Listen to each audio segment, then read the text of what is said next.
England की राजगद्दी साल 1509 से लेकर 1547 तक हेनरी के हाथों में हुआ करती थी। राजा हेनरी की कई पत्नियां और एलिजाबेथ व मैरी नामक 2 बेटियां थीं। इनमें से मैरी राजा की पहली पत्नी की बेटी थी। राजा हेनरी को मैरी ज्यादा पसंद नहीं थी, इसलिए वो उसके साथ बुरा व्यवहार करते थे। मैरी महल के नौकरों के साथ महल का काम करती थी। अगर मैरी कुछ कह भी दे तो राजा उसकी कोई बात नहीं मानते थे।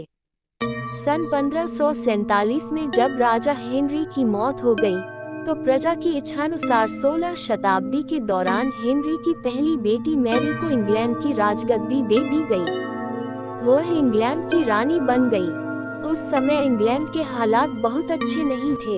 इंग्लैंड कैथोलिक और प्रोटेस्टेंट इन 2 धर्मों के बीच में बंट गया था। उस समय दोनों धर्मों के लोगों के बीच जंग छिड़ी हुई थी।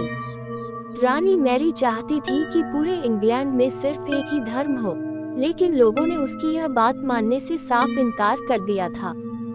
इससे नाराज होकर रानी ने उनकी बात न मनाने वालों को मौत की सजा दे दी थी। वह ऐसे लोगों को जिंदा भी जला देती थी। रानी मैरी की इस क्रूरता की वजह से इंग्लैंड के लोग उससे नफरत करने लगे। ऐसा भी कहा जाने लगा कि रानी मैरी कुंवारी जवान लड़कियों के खून से नहाती थी। उसका मानना था कि उनके खून से नहाने से वह ज्यादा दिनों तक जवान रह सकती हैं। कुछ सालों बाद रानी मैरी ने शादी कर ली और कुछ समय बाद इंग्लैंड में एक खबर आई कि रानी मैरी गर्भवती है और जल्द ही उनके राज्य को उनका नया राजा भी मिल जाएगा। इस बात से हर सभी खुश हुए, लेकिन उस समय रानी मैरी के साथ बहुत ही अजीब घटना हुई।